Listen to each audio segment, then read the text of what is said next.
I'm just thrilled to be able to share this historical information with you. Now, a few years ago, I did research for the Surrey Museum and the Société Francophone de Surrey to provide historical data for an exhibition on the city's francophones that was then exhibited at each of Surrey's community centres for over a year and a half. I hope some of you got to see it. From the onset of my research, I was very enthused to find numerous French names in Surrey's early settler history.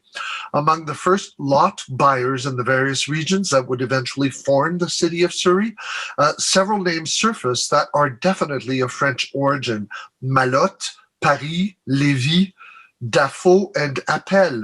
However, my research has so far indicated that none of these families were francophones. The following decades saw the appearance of many other French names among the area's settlers: Denard, Defieux, Huot, Le Cronier, Le Max, Lelier, Molineux, Pépin, and Vidal. But again, none of these families proved to have spoken French. So this did not discourage me, because it's not surprising. So French names abound in England due to the Norman conquest of England in the 11th century, and also to the Plantagenet rule of England in the 13th century.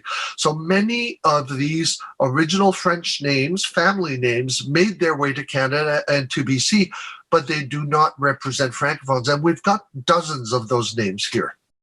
But there's one French name that really surprised me.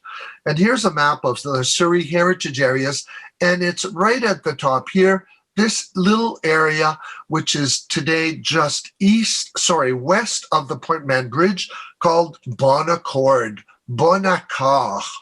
So in the 1860s, on the Fraser River bank of Surrey, there was a landing site for steamers and paddle wheelers transporting merchandise and passengers. Its original name was indeed Bonacorn. However, no source verified readily identifies the origins of this very French name, which means good understanding or getting along. I had thought that it might be associated with the French Canadians living since 1909 in Millside, then in Maillardville, which you probably know as Millardville, just above the Fraser Mills on the north shore of the Fraser. At least one reference identifies fishermen and loggers as some of the original residents at Bonacorn, both occupations where early Francophone settlers were commonly found. However, no single Francophone family name survives from that early period in Bonacorn.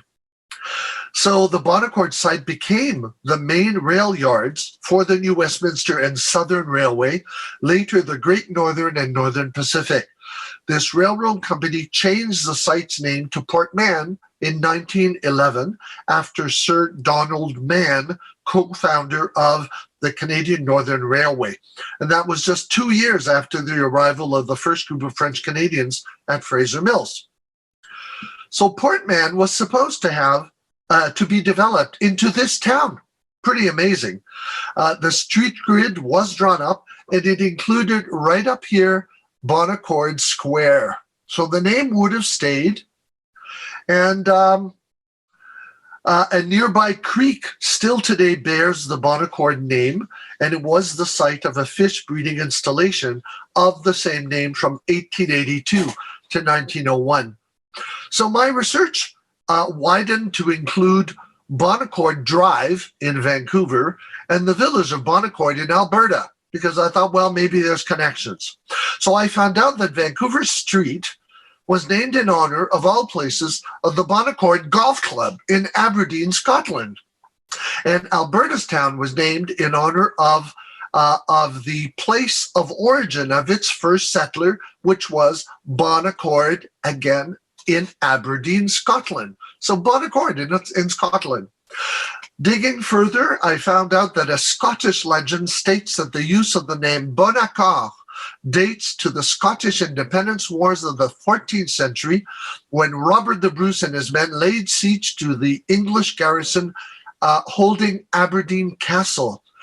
Bonacorn was the password used by the Scottish army during that campaign. But why had they done this in French? So given his cultural heritage, Robert the Bruce, as well as numerous Scottish noblemen, spoke Scottish, Gaelic, and Norman French. And all this seems to point to a Scottish link to the Bonacorn name found in Surrey, but how to link the two? As it turns out, the main investors and the directors of the railroad back in BC had very recent Scottish heritage, including Donald Alexander Smith, who became first Baron Strathcona and Mount Royal, George Stephen, who became first Baron Mount Stephen, and John Stuart Kennedy, an American businessman.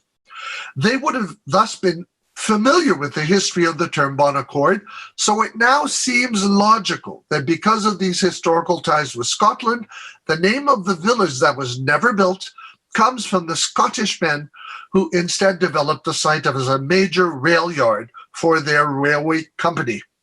When the railway terminus for the CPR was established in 1886 on the north shore of Cole Harbour, the desired importance of the Bonacorn site dissolved, and all of its development plans were cancelled. Still, the site remains an important rail yard to this day.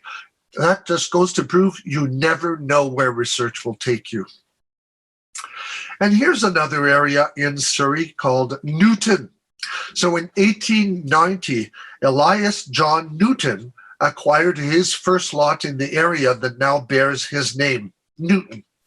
Many historical sources state that Newton and his wife Matilda were Franco-Ontarians whose original name was, are you ready? Villeneuve, literally translates to new town, Newton.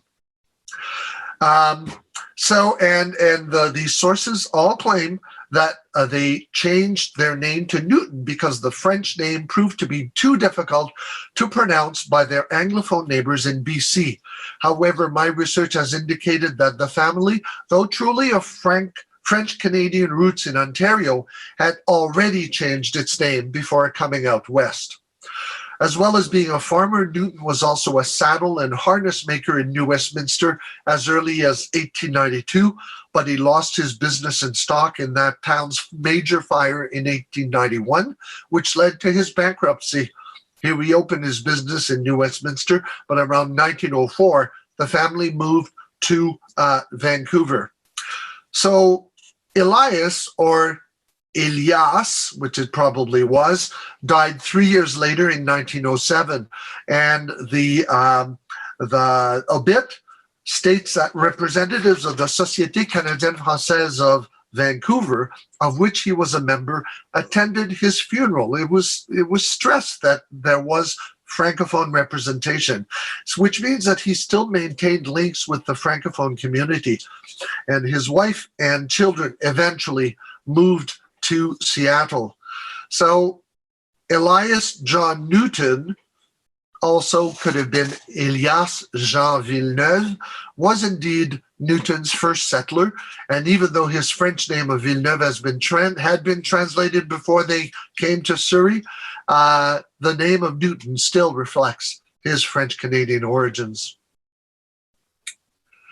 So here we have a family by the name of Charbonneau, and I've not been able to get many more on the family.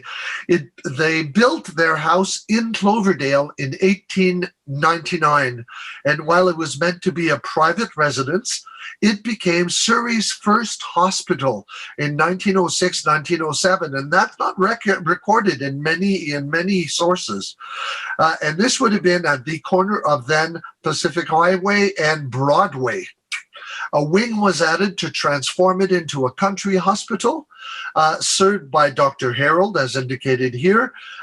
This was during the construction of the Great Northern Railway between Delta and Richmond. Later, the hospital wing was demolished, and the house was moved to the next lot to the west, where it reverted to its original use as a private residence. We see it here being demolished in 1959, 60 years after it was built. So we have the Lapierre family now, farmers from Saskatchewan. In 1906, Hormidas Lapierre and his wife Hermine arrived in BC from Saskatchewan, and they bought a farm at the corner of Boundary Street, now Zero Avenue, and Halls Prairie Road, now 184th Street. They were accompanied by 4 of their children, Séraphin, Alice, Elisa, and Thomas. All were students at the Halls Prairie School until the family moved to Maillardville across the river. Around 1920, Thomas, one of the children, and his wife Alice returned to the family farm where they raised 6 children of their own, Roger, Blanche, Yvonne, Ralph, Florence, and Harvey. Roger moved to Maillardville where he married Noël Delorme. They had 1 son. So Thomas had a 500-acre lot at Boundary Road with over 700 head of cattle. That's a ranch. The other children of Armidas and Hermine married Anglophones and settled in Surrey and Washington State. Charles Le Tourneur immigrated to Canada from France in 1909.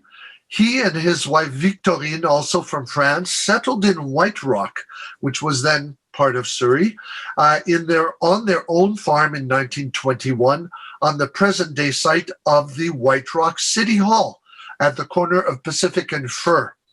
There, they established a market garden with potatoes, carrots, to which they gradually added more vegetables, and for 20 years, they were a going concern selling their vegetables from door to door.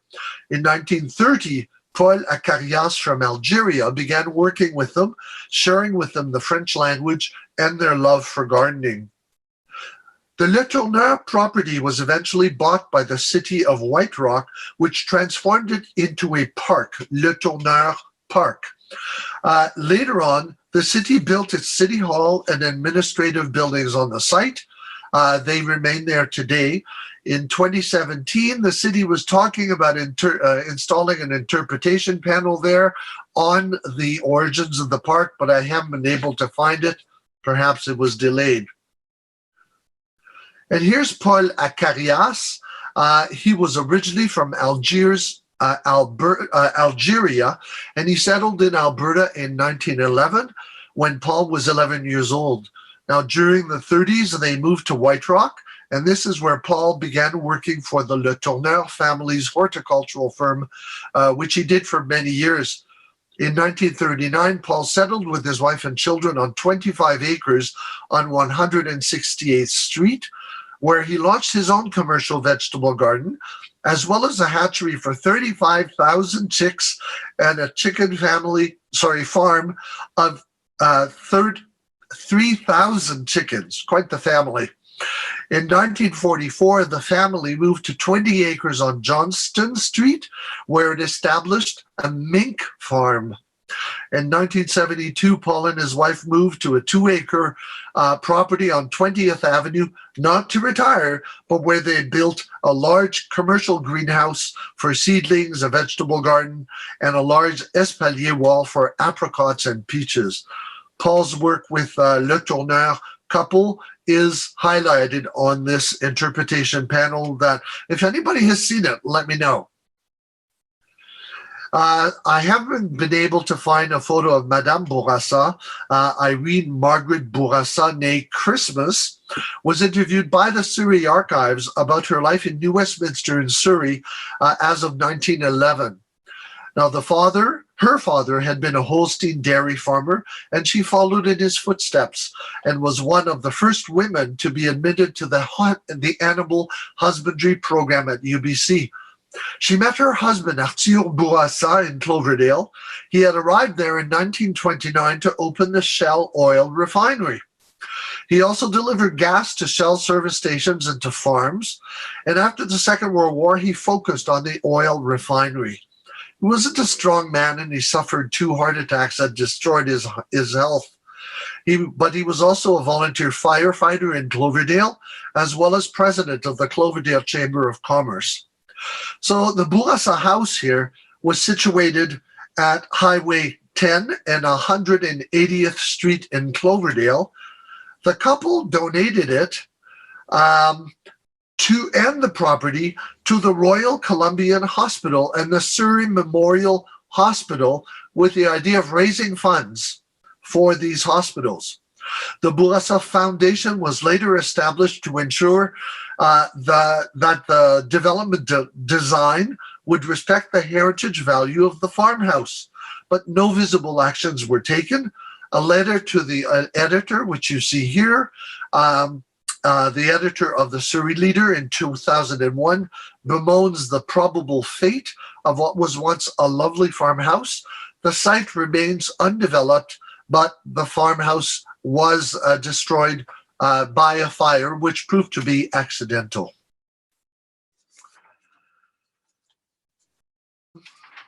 Now, the Abel Émile Dupra and his wife Jeanne, née Rieux, emigrated from Chambéry, France, to White Rock in 1913. They had 4 children before 1922. They lived on Vidal Street, and Catholic religious services were often celebrated in the living room of their home here, for lack of a proper church. Now, given the increasing need for a Catholic church, Jeanne convinced the Oblates in New Westminster in 1922 to open the first Catholic church in Surrey, a new expanded version of the tiny St. Anne's Church on the Semiahmoo Reserve in White Rock. It was later converted into a school and is today a storage building devoid of its original furnishings, none of which were ever salvaged. The Francophones of Surrey, just 6 families at that point, and the converted Semiahmoos became the parishioners of this new church, and the parish priest was a Francophone, Father Maurice Guibord, an oblate. The following year, 1923, the Dupra couple bought a half-acre lot at Fur and Pacific in White Rock, where there was already a log cabin, and Mr. Dupra modified it for Catholic religious services, accommodating 20 worshippers. Madame Dupra named the church Star of the Sea. Its first priest was Reverend Timothy Casey. A new church capable of holding 150 people was built there in 1940, and it was dedicated in its final form in 1956. In 1969, the Catholic Community Education Center was built beside the church. Now, the Dupra family had 3 girls and 1 son. The son appears here, René, and he was killed during the Second World War in 1943. He was a Spitfire pilot, but he died during an exercise in England. He never actually made it to the continent. His plane and his body were never recovered. Nice conclusion there. A church in nearby Surrey, England, installed the memorial plaque you see here to René Dupra in the year 2000, 57 years after his death. Now, the first house of the Dupra family, near the corner of North Bluff and Archibald Streets, was destroyed in a fire. They then purchased the lot on Vidal Street.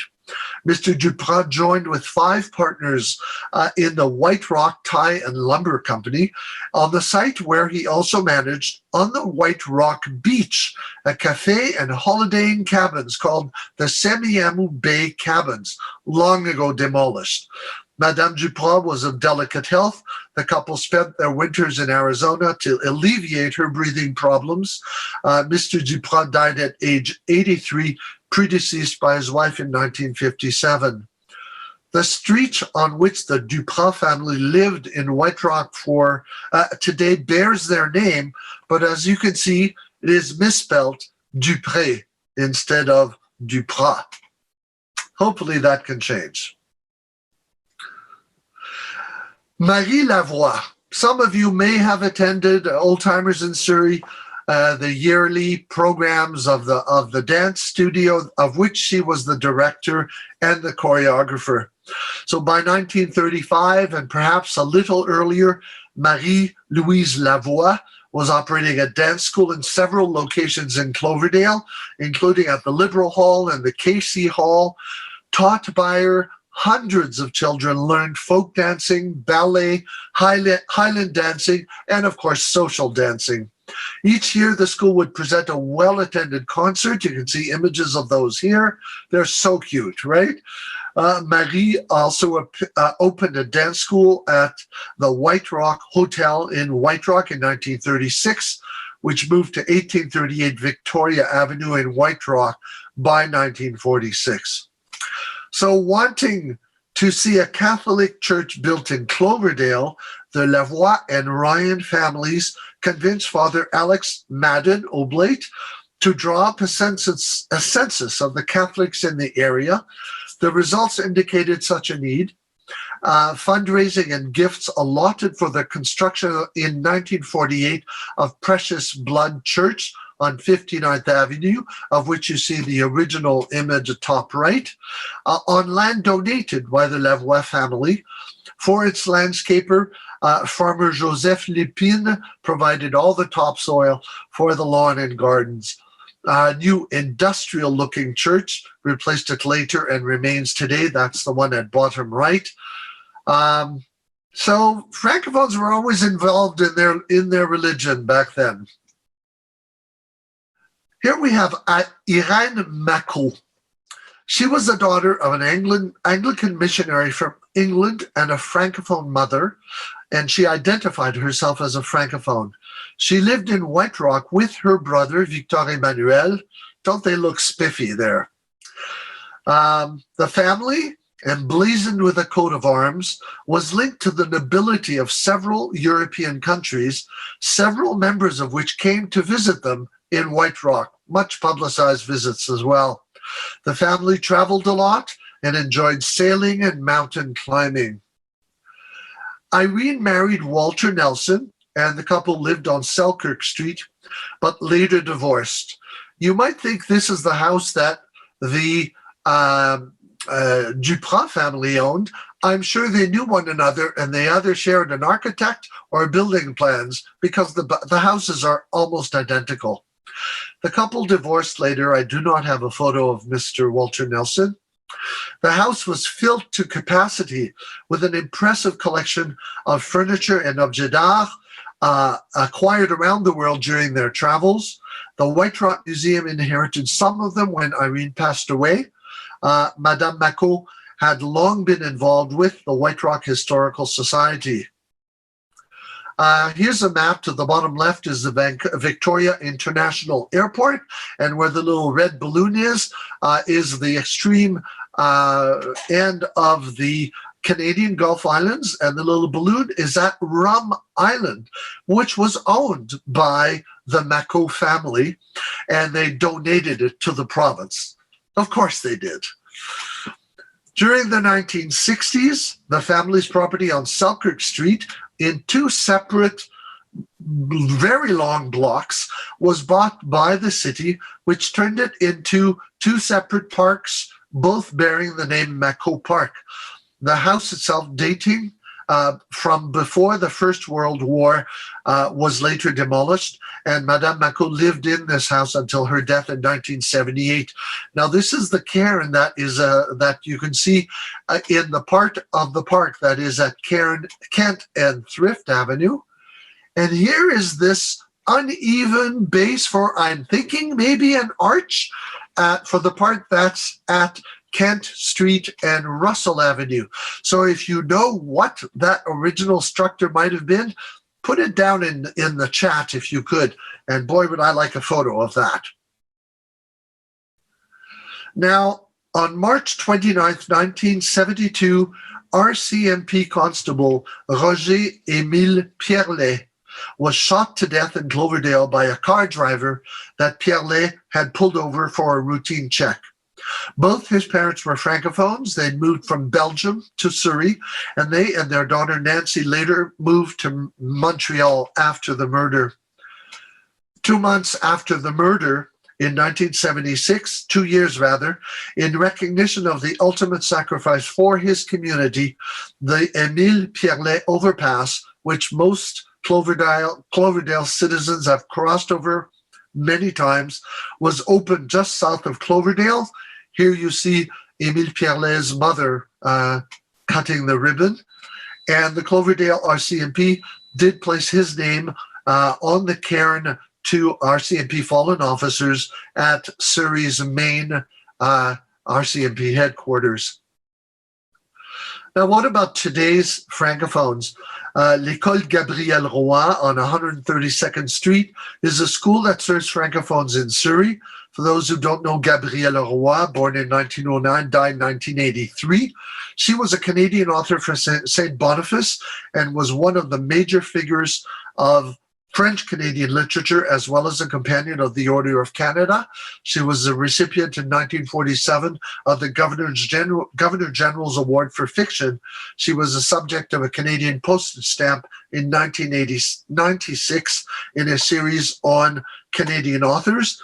The school is a French first language elementary and high school with the Francophone School Board of BC.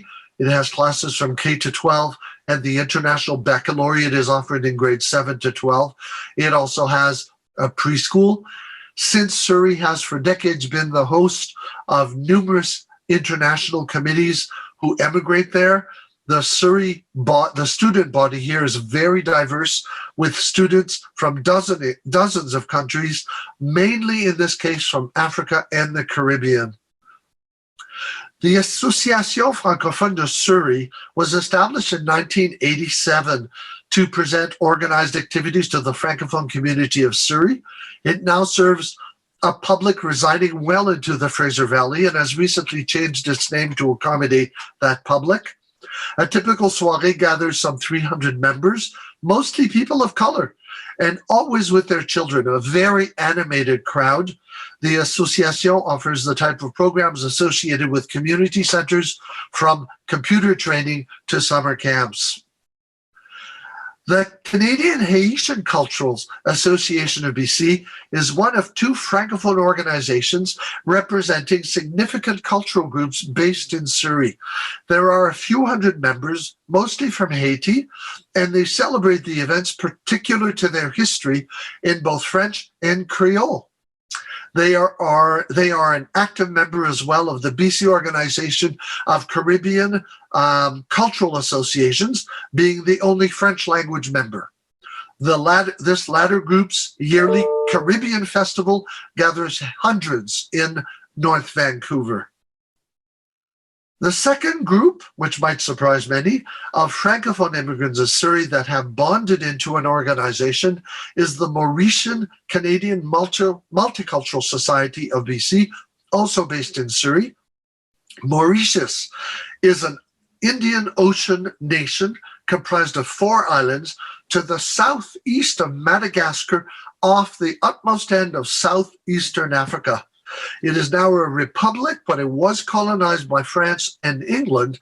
Hence, both French and English are spoken by the large majority of the residents, which makes them, interestingly enough, much sought after as immigrants by the Canadian government, ready-made Canadians. The French name of Mauritius is l'île Maurice, so I have to go there. It's in the plans. So then, Surrey has seen a number of Francophone immigrants from French Canada, France, and Belgium. There's many that I probably have not mentioned, and they've all left their mark on the city's land and society. Today, this continues with new Francophone groups from Africa and the Caribbean added to the cultural mix. This is manifestly evident at Surrey's spectacular Fusion Festival, where each of the city's cultural groups is celebrated. These groups are an important factor to the rapid evolution of Surrey in becoming the province's largest and most diverse city. Thank you very much. Merci beaucoup.